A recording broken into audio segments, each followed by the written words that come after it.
Next, I'd like to introduce Michael Kelly. Michael Kelly is currently a professor at the UCSD, as well as the director of scoliosis and spinal deformities at Rady Children's Hospital. He began his career at WashU, and I had the pleasure of training underneath Michael. I think the talks yesterday and debates yesterday on Velvet Glove and Iron Fist were very relevant and brought back some good memories or so to my training. And so please welcome Michael Iron Fist Kelly. Thank you.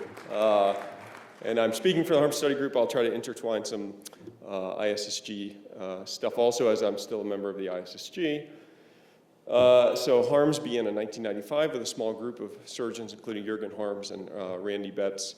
Early landmark work out of HARMS came from Dr. Lenke, who created the Lenke classification, as he sat in the back of the room and listened to Harms, Betts, and Schuffelbarger argue about King-Mo classifications and said there needs to be a better way. And then in 2015, the HARMS study group actually became the Setting Scoliosis Straight Foundation, which has three main goals: establish best practices for care of pediatric spine, research to advance the care of pediatric spine disease, and patient education. I think that's one area where ISSG and HARMS differ quite a bit. HARMS has Setting Scoliosis Straight Foundation, which does research and primarily patient education. ISSG is research and now sort of expanding its efforts to fellow education. So the HARMS study group right now it's a very established and effective multi-center group. I think getting to Dr. Glassman and Dr. Gogwala's point, this is a bit different. It's far more granular data. The cost per annum for ISSG is multiple fold of the annual cost of the CSRS, so it's hard to replicate. It takes quite a bit of work to fund these. In the HARMS study group, Peter Newton was a leader for over a decade, and as the group became bigger and these diverging interests, both in patient education and research, came up with an even larger database and new databases coming on, it divided into Sukin Shah running the group, with Amr Samdani running the education arm and Feroz Mianji running the research arm. ISSG has been led for a number of years quite successfully by Shay Bess, herding a number of Type A cats, and we have an executive council in the ISSG, but we don't have distinct arms of interest in the ISSG. There's a lot of sort of self-guided work. This is where HARMS is coming from now. ISSG is fairly similar, with a couple Canadians counting as our international cohort. Right now, there's 3 ongoing prospective registries within HARMS. We have idiopathic scoliosis with over 6,000 cases, neuromuscular scoliosis, and non-fusion for vertebral body tethering.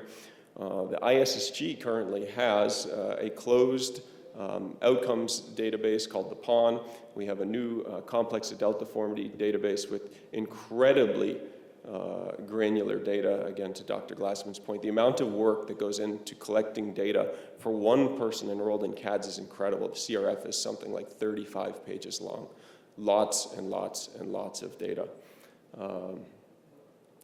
We do a good job, even let schleps like this present at the Scoliosis Research Society. The HARMS study group and ISSG both contribute a substantial component to this wasn't my slide, to the SRS annual meeting, IMAST, and hopefully, as we push forward, contributing more to this meeting here. I think it's a bit presumptuous to call yourself the gold standard, but the HARMS has done an incredible job because not only do they run the database, but they actually have the infrastructure of the database, right? The actual computer programming.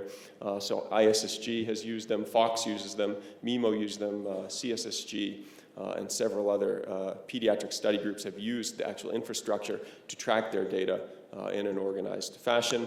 What are we doing now also? So we're working with the FDA. We just submitted a proposal through the FDA to improve data capture, make it easier for physicians and the FDA to capture relevant data points for things like the tether. But to Glassman's point, this is how you can make it much more applicable when you can use machine learning techniques to COMA and EMR, use machine learning techniques to grab the radiographs and read them for you and make it much easier, and then combine it with some of the work that Jacob Greenberg has done with EMA and get real-time data rather than point-in-time data when perhaps their perception of disease is not exactly accurate.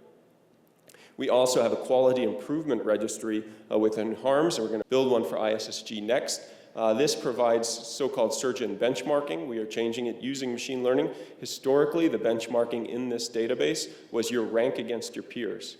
And if you can imagine, for me, my average curve at WashU was 75 degrees, which put me in the upper quartile of curve severity, but I also had higher blood loss and longer surgical times. So I had very low ranks, and there was no disease adjustment. So we have changed it to use machine learning to predict your outcomes. We're going to do the same thing to make it widely applicable and open access for ISSG for adult spinal deformity. Thank you.